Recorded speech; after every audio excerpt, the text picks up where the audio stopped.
I'm Dr. Gayatri, and without further ado, we will start with step-by-step approach to CT liver volumetry and what surgeon wants from the radiologist.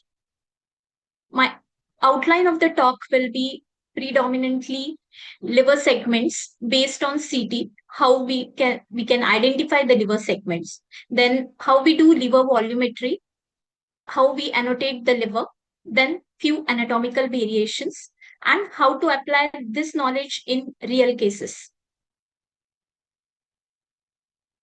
Just a minute. So moving forward, I will first explain segments just on the pictorial depiction.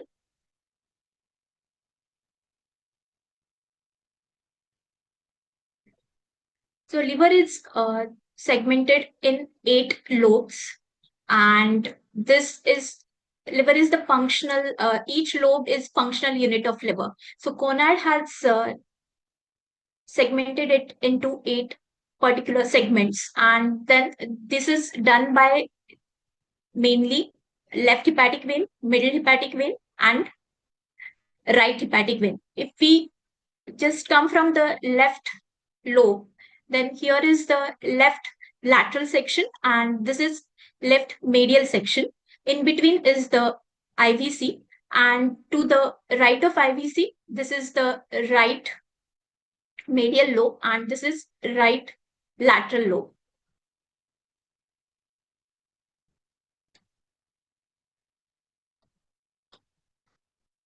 Moving forward, I will just show this on CT axial section, how we can identify the liver segments.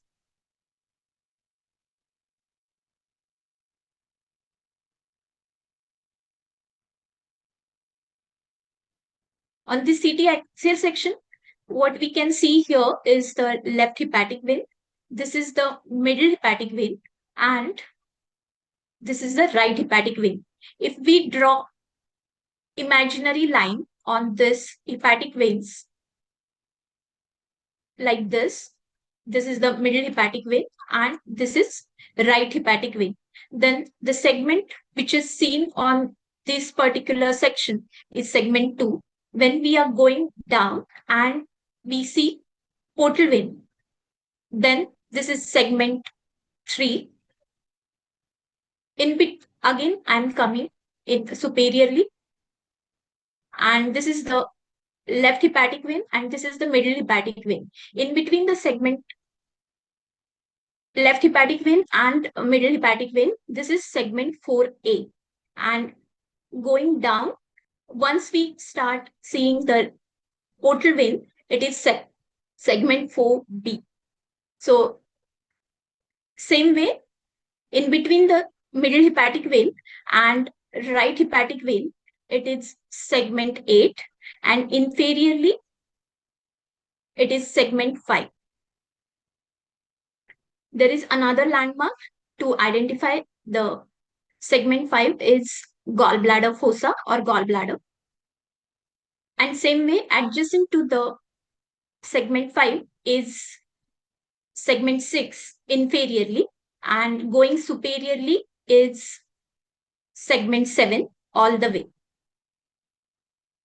What is important in segmental resection or CT liver volumetry is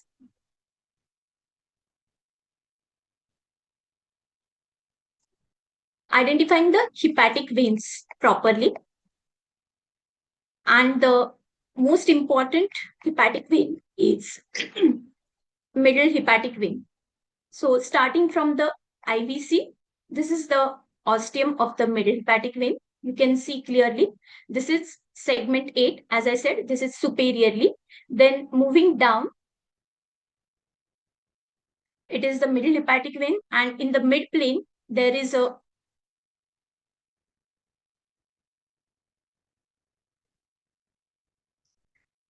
segment 8 vein which is going, and then this is segment 4A vein, and this is segment 4B vein, and this is segment 5. So actually segment 4B and segment 5 vein forms the middle hepatic vein. It is joined by segment 4A vein, and further it joins by segment 8, and this is another segmental vein which is draining segment 8, but it is in the midline plane, so it is not very important. But this particular vein, which is of good size, that is very important. Normally, when we do liver resection, it can be right lobe with MHV or without MHV, or left lobe with MHV and without MHV. So in that particular case, we need to know what are the segmental veins which are draining into the middle hepatic vein.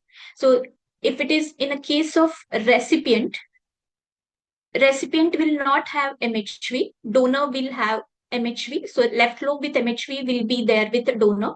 So in cases of recipient, they will have neo MHV, which is reconstructed, and this particular segment 8 vein will be reconstructed with the neo MHV. Same way, if we go down and see the segment 5 vein, that will also be reconstructed. So we need to know how are the segment 5 and segment 8 vein, what is the number, what is the diameter. So this is very important in case of CT volumetry and further roadmap for the volumetric assessment. So now, as we just saw, and the main plane of decision is right hepatic vein, middle hepatic vein, and left hepatic vein, as well as portal vein. Going down,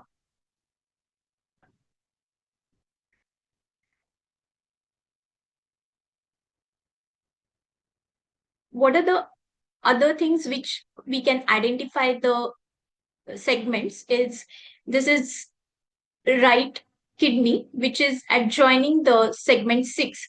So that is another landmark which we can use on ultrasound for identification of the segment.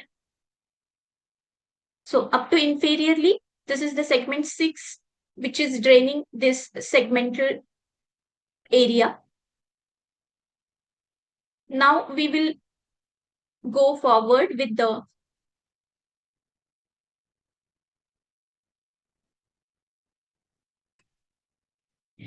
where we use this CT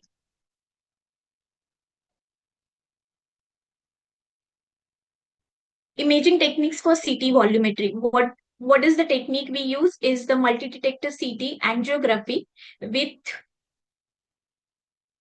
100 to 120 ml of contrast will be injected, that is with the flow rate of 5 ml per second, and reconstructed 0.6 millimeter sections will be acquired. Phases will be plain first because we identify the liver attenuation index on this. Then next will be early arterial phase, which will be taken at 16 to 20 seconds, then late arterial at 30 seconds, and portal phase at 50 seconds, and hepatic venous phase, that is at 80 seconds. What is the importance of CT volumetry? It is not just for the transplant surgeries, it is also for the hepatobiliary surgeries, where it can be HCC, it can be cholangiocarcinoma, or it can be just benign tumor which are larger in size and they need resection. So in those cases also, CT volumetry is used. Then the treatment response. How is the treatment response? So volume reduction in the disease can be seen. What are the types of liver resection?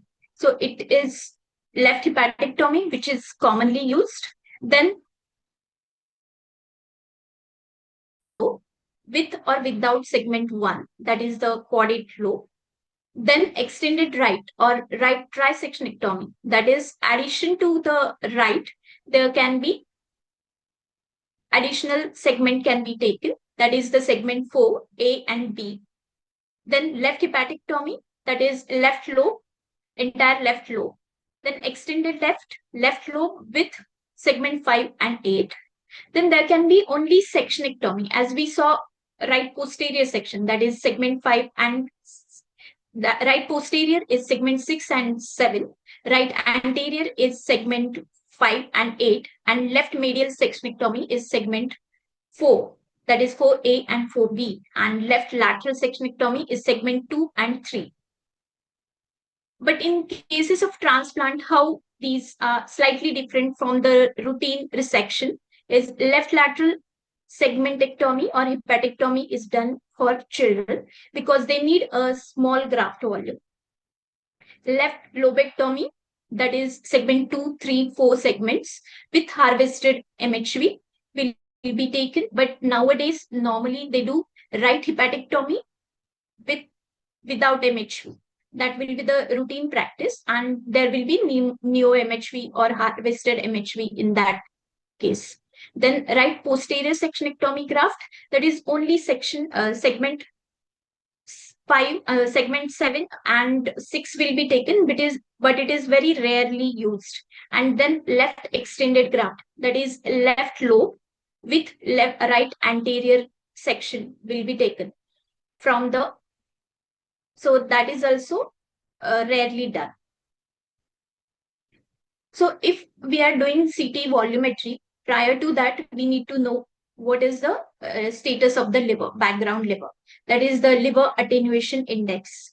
We need to count, and we get that is depend upon the difference between the mean hepatic and splenic attenuation. It has sensitivity of 88 to 95% and specificity of 90 to 99%. And LAI more than 5 will be taken. This is mainly in case of transplant. We will just see how hepatobiliary surgeries are done, and on in the hepatobiliary surgeries what is used. Then MR fat fraction can be performed, that is with ideal IQ, and to look for any fibrosis, MR elastography is performed. So this is in case of transplant. But if we are doing hepatobiliary surgery and we are going for the CT volumetry, first we need to know how is the liver status, that is for the fact whether background liver is cirrhotic, that we need to identify. Then what are the volumetric criteria? Because just doing volume doesn't give you any benefit. You need to know the volumes criteria for graft recipient body weight ratio. That is the graft volume divided by body weight of the recipient. In the adult, it should be more than 0.8, and in children, it should be more than 0.1. This is like a future, how in the donor future liver remnant is there. In graft, it is future remnant will be predicted based on graft recipient body weight ratio. So that should be more than 0.8. Remnant volume should be more than more than 30%. And if patient has recently been on weight reduction program, FLR should be more than 35%. Because if these things are not followed, patient can get into trouble. In small for volume cases can happen. These are other for the CT volumetry. If we are doing it for hepatobiliary surgeries, then the donor volume means not the donor, the remnant liver should be more than 30% in case of normal patient having normal liver, not having any fatty liver. If there is a mild fatty, moderate fatty liver, then FLR should be 30 to 40%.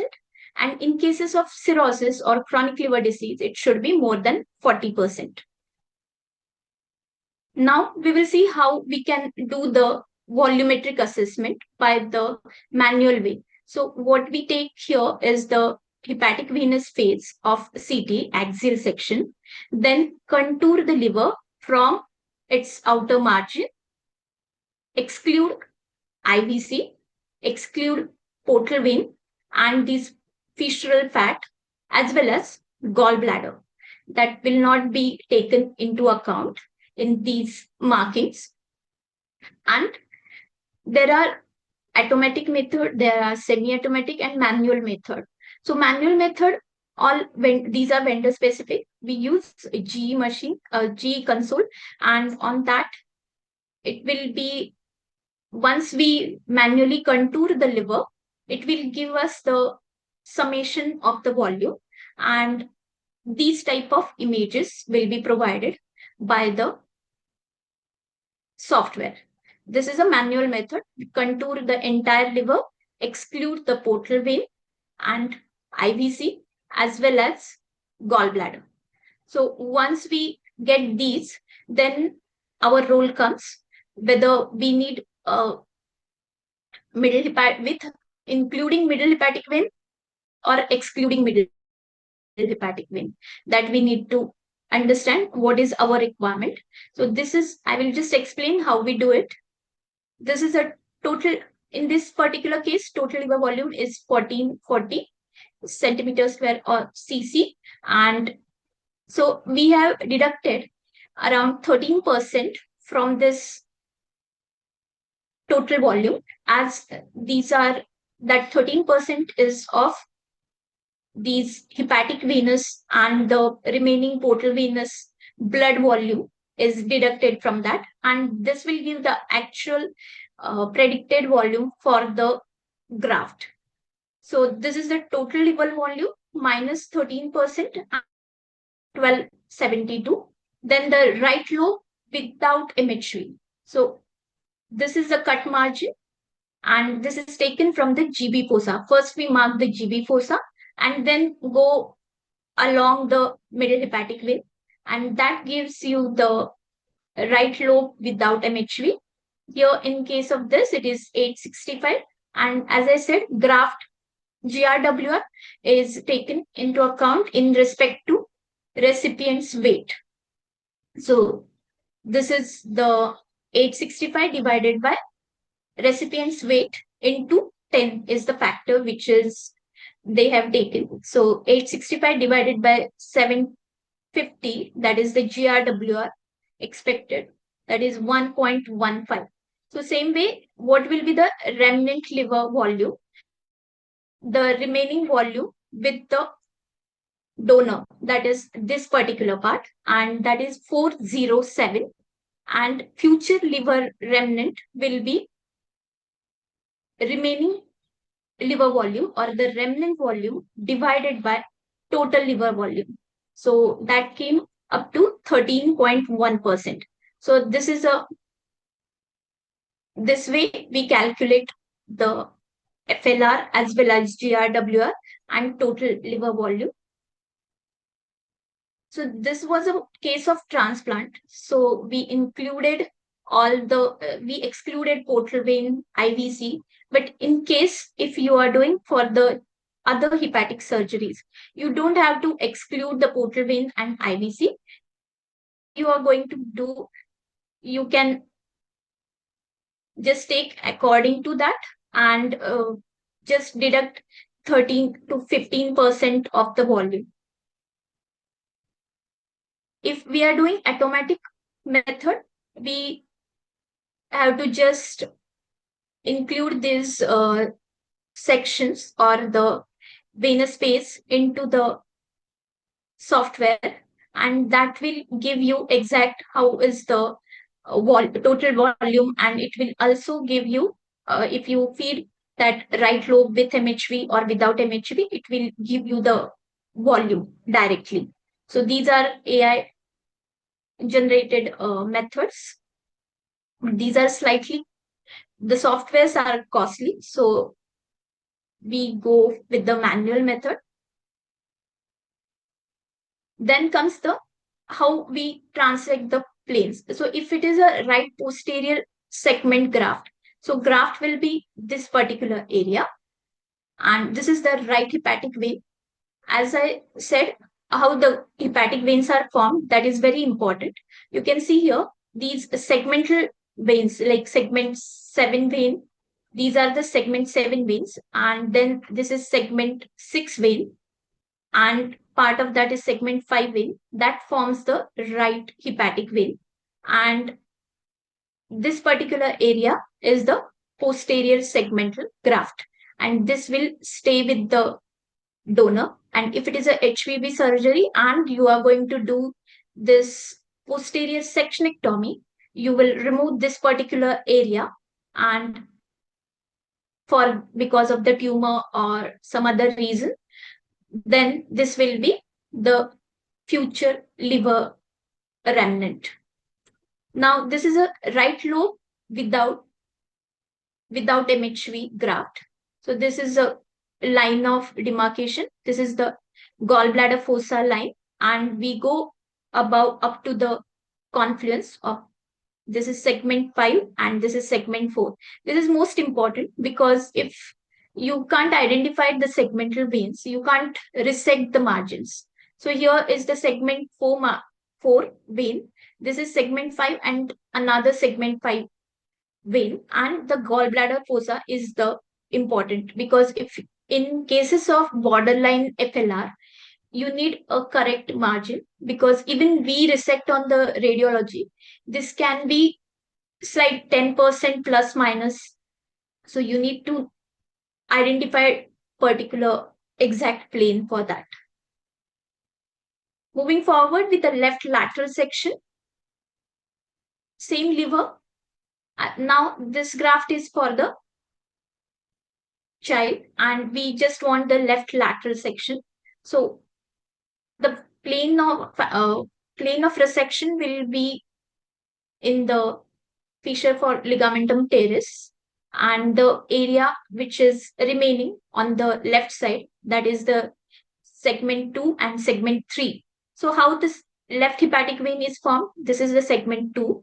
This is part of segment 2 and segment 3, and this is segment 3. So these are the hepatic venous tributaries we need to understand, because sometimes when there is a monosegmentectomy, if the GRWR is more and they want to take only monosegment, that is segment 2, then what we need to do is resect the segment 3, and we need to give the volume just of segment 2, which can be, and check for the GRWR. This is another case where left lobe with MHV need to be taken. Most of the grafts in the left lobe are left lobe with MHV because it is difficult to do anastomosis of the tributaries of segment 4A. So they always take left lobe with MHV for transplant cases. But if this is a case of hepatobiliary surgery and we want to just do the resection with left lobe without MHV, that can be performed. So this is another case where the left lobe with MHV resection, left lobe without MHV was taken on this side, and this is the MHV, and this is the GB fossa marking, and this is the final volume. Now we will just go through the arterial anatomy variations because it is important to know the arterial, portal venous, and venous anatomy as well as biliary drainage to do the resection, or whether we can go forward with the resection for that particular process. This is the Michael classification. These are multiple variational anatomies. We will just go through few important anatomical variations. Hepatic arterial anatomy, what we need to see in this particular cases is check for any ostial narrowing, any accessory or replaced arteries, then the diameter and length of the vessels, origin of segment 4 artery, which is very important based on which lobe they are donating, or even for HPB surgeries, whether there is any crossover. Abdominal vasculature, that is to look for any aneurysm, fibromuscular dysplasias, or MALs. So this is a conventional anatomy where the celiac artery divides into gastroduodenal artery, hepatic artery proper, and then hepatic artery proper further divides into left hepatic artery and right hepatic artery. Now, what we are looking for in these surgical cases is how is the anatomy. So, segment 4 artery is arising from the left hepatic artery.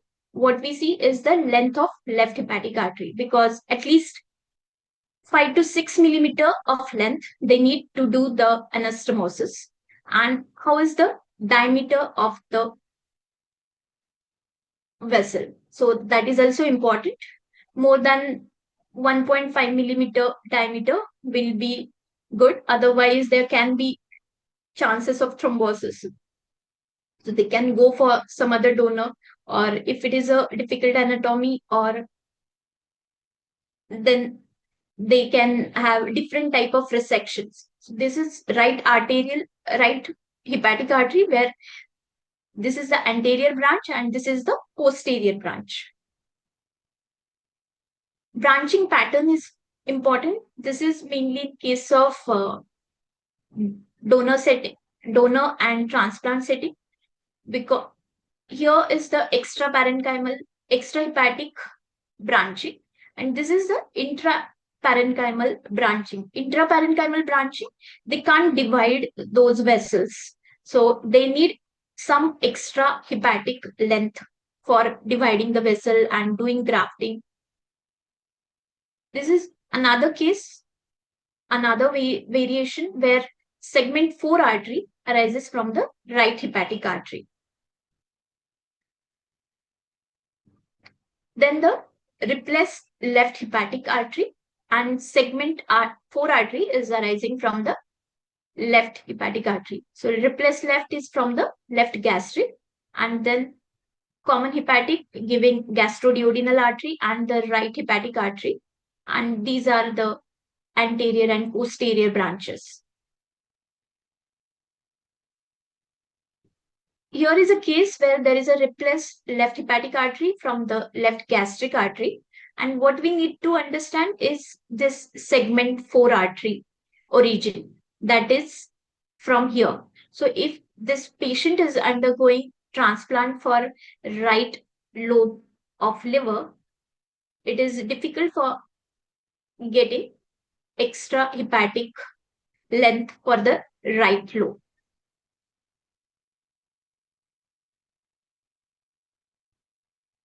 Then comes the segment. This is another variation where this is the celiac trunk, gastroduodenal artery, and then the posterior right hepatic artery here, and then segment, all are different segmental arteries. This is segment 2 artery, and this is segment 4, and this is the anterior segment, and this segment 4 artery arises from the anterior segment. So if the patient is undergoing left lateral resection, it is difficult. Here is the case where there is a left hepatic artery which is replaced, then replaced right hepatic artery, and segment 4 artery arises from the common hepatic artery. Another segmental artery where the segment 4 artery arises from the right anterior hepatic artery. These are more important origin of the segment 4. Even if it is from the right, that is fine. Moving forward with the portal vein anatomy and its variations. This is the classic type A Nakamura variation of the portal vein, where the main portal vein divides into left portal vein and right portal vein, and the right portal vein further divides into right anterior and right posterior branches, and left portal vein has segmental branches, that is segment 2, segment 3, and segment 4. Here is the portal trifurcation. So if this is a case of transplant for the right lobe, there can be two portal vein anastomosis, and if it is for the left lobe, there will be single anastomosis. What we need to know, where is the segmental veins arising. So this is segment 4, and this is segment 2 and 3. And this is another segment 4 vein. We need to know what is the diameter of the portal vein as well as what is the length. So that will decide whether only single anastomosis is done or double anastomosis is done. Then sometimes accessory segmental veins arises from the main portal vein or the right portal vein or left portal vein. So here the accessory segment 6 vein first arises from the right portal vein, and then further there is right, these are like segmental veins, right posterior portal vein which is draining, which is supplying segment 7, and then this is the anterior, and then there is a overlap between the right and left lobe. This is a type C anatomy where first main portal vein gives branch to right posterior segment, then that is the posterior branch, then right anterior segment, that is anterior branch, then left portal vein, and these are the segment 4 vein and segment 2 and 3 vein. This is a type where there is intraparenchymal branching, as I said, in the artery, in the vein is also done. So this is a right posterior vein, and this is right anterior vein, which is directly arising from the left portal vein intraparenchymally. These are multiple segmental veins. There is no right and left portal vein. This is not amenable for transplant, but resection can be performed in this particular case. So moving forward with the hepatic venous anatomy and its variation. So as we saw the volumetric view, this is the left hepatic vein, this is middle hepatic vein, and this is the right hepatic vein. We saw the how we do the segmentation, and these are the segmental veins which are draining particular segments. So this is segment 3 and segment 2, and you can see this segment 2 and these are segment 3 veins, and this is fissural vein which is draining into the left hepatic vein. This is important when we are doing the resection. So whether it comes along the line of resection or we have to take the resection plane on the other side, that we need to decide. So this fissural vein also drains multiple segments. So like here, it is draining segment 2, then it is draining segment 3 as well as segment 4B. And this is middle hepatic vein where it is draining segment 4A. This is segment 8. This is segment 5 and this is segment 4. And the right hepatic vein is formed by multiple veins, tributaries, that is segment 7 tributaries, segment 6 tributary, and few segment 5 tributaries. What we need to know is the diameter of the vessel at the ostia, then the segmental vein, as I said, segment 8 and 5 in case of right lobe of liver. This is right, this is the middle hepatic vein, and the left hepatic vein form the confluence, and that forms the common channel. So that we need to identify. This is another dominant right hepatic vein, and the common channel is here. The other thing is right inferior hepatic vein. There can be single right inferior hepatic vein, or there can be multiple right inferior hepatic vein. What we need to know is the distance between the RHV and IVC confluence and the right inferior hepatic vein, because if they are going to graft this vein on the IVC of recipient, then they need to know this particular distance, the number of accessory hepatic veins, and what is the diameter of accessory hepatic vein, whether it is dominant. If it is less than 2.5 millimeter, then it is not actually grafted. So what we saw is the conventional anatomy, then segmental hepatic veins draining directly into the IVC, common left hepatic vein and MHV channel, then the inferior hepatic vein, diameters of the vein at the ostia, and segment 5 and segment 8 vein, and the dominant MHV.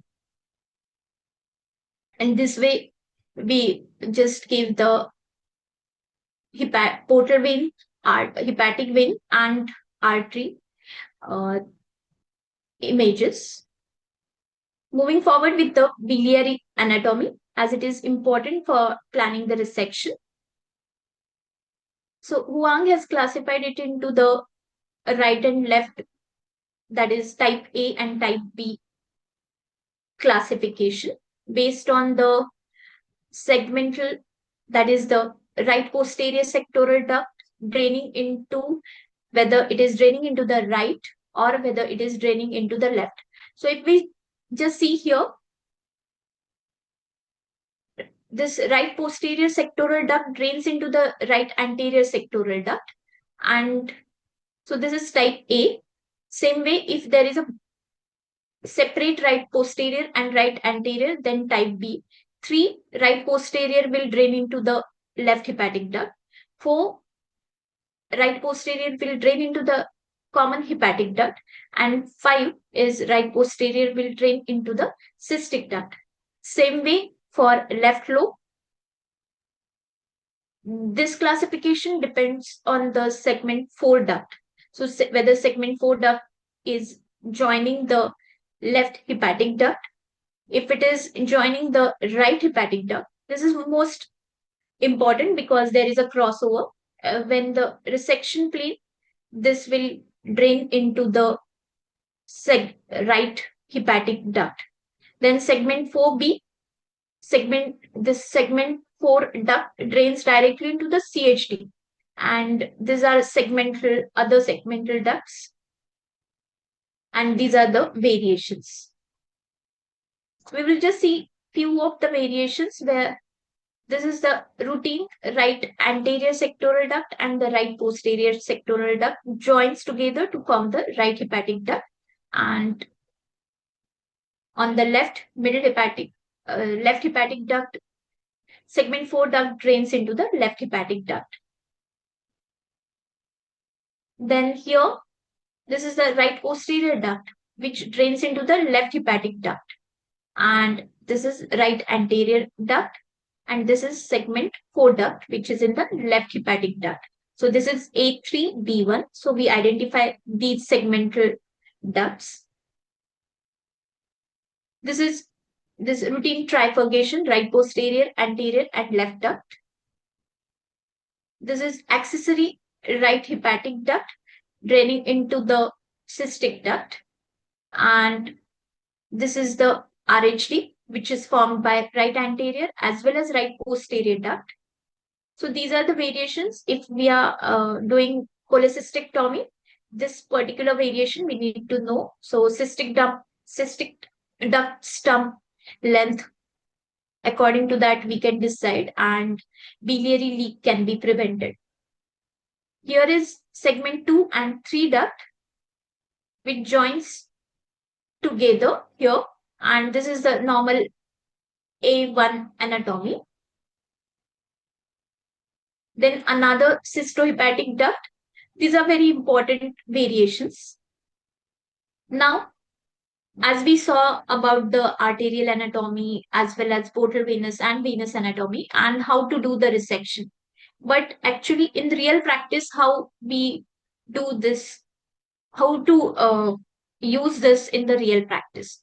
So this patient presented with the obstructive jaundice and diagnosed with the hilar cholangiocarcinoma.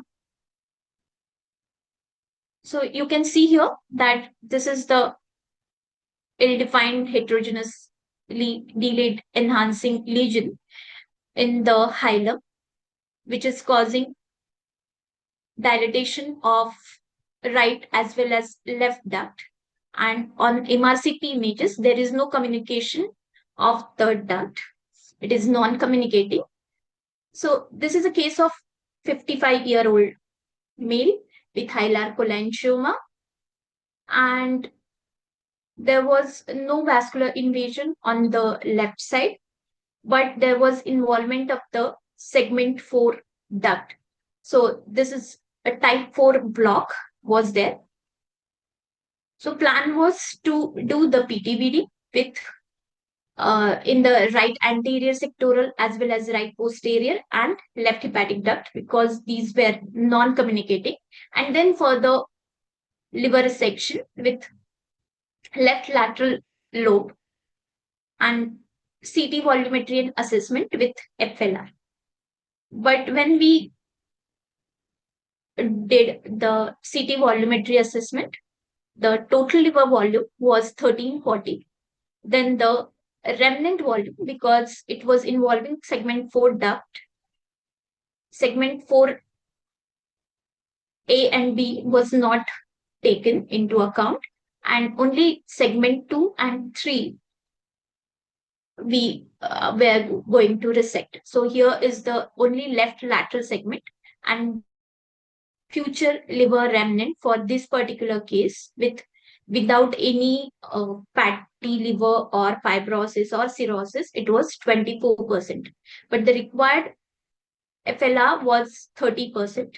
So planned for portal vein embolization. So in this particular case, portal vein embolization of right portal vein as well as segment 4 portal vein branch decided, and decided to do again a CT volumetry study for FLR and for the left lateral resection. So after 1 month on performing portal vein embolization, these are the strict artifact from the embolization material, and these are PTPD tubes. There was a hypertrophy in the left lateral segment as portal vein embolization of right portal vein as well as segment 4B vein was performed. So here is the pre-embolization and post-embolization scenario, where there was on pre-embolization FLR was only 24% and post-embolization FLR was 31.7%. So because of portal embolization, FLR is increased, and we have decided to do further resection for this particular case. And the resection will be right lobe with extended hepatectomy, or that is the trisectrectomy, that is right lobe with segment 4A and 4B. Here is another case, 60-year-old male patient with HCC liver, elevated AP, and this is his CT, portal venous phase. This is the hepatic venous phase, and this is a proven HCC. So here, as you can see, this is the hypo-enhancing lesion in the segment. As now you see, you can identify the segments. This is the left hepatic vein here, and this will be the segment 2, and this is segment 4A. So it is in between the left hepatic vein and middle hepatic vein. You can see the streak of opacification here. So this is between the left hepatic vein and the middle hepatic vein, and this is the lesion involving the segment left hepatic vein as well as middle hepatic vein. You can see this is the caudate lobe. So the points here is, what is the vascular involvement? There is vascular involvement. Portal vein and portal vein is partly occluded. Then hepatic venous involvement is there, and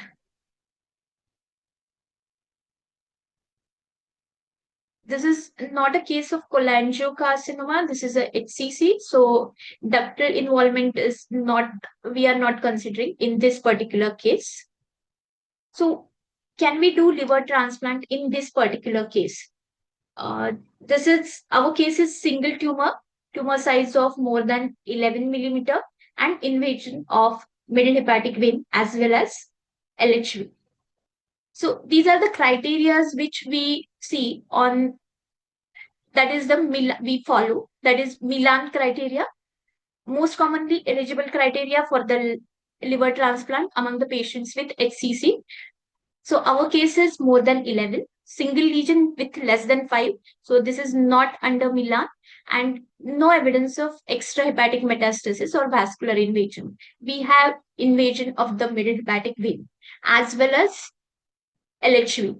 Even the expanded criteria, that is the UCSF, is not, it is not coming under this particular criteria. Total, that is the single lesion less than 6.5 centimeter.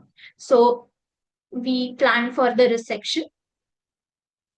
So what are the other ways to put it into the Milan? That is downstage the disease to do TACE, TARE, or microwave embolization, radiofrequency ablation, if it is feasible.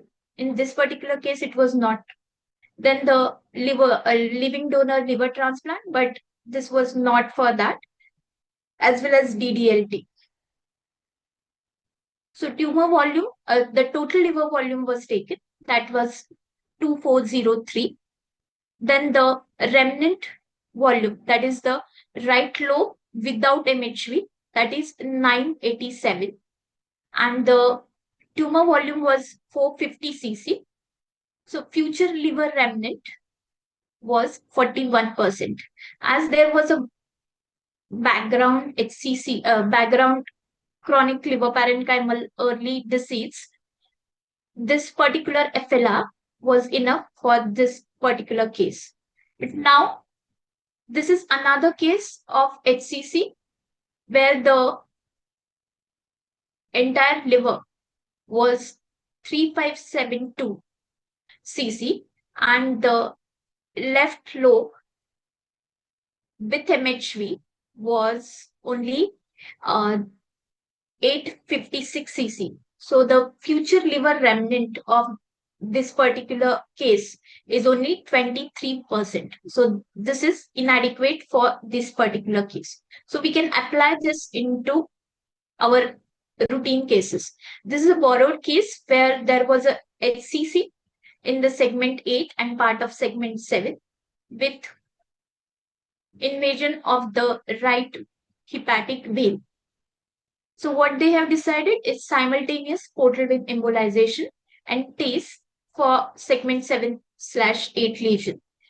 So while getting the future liver remnant uh, to cease the process of the disease of HCC, they decided to do portal vein embolization as well as TACE.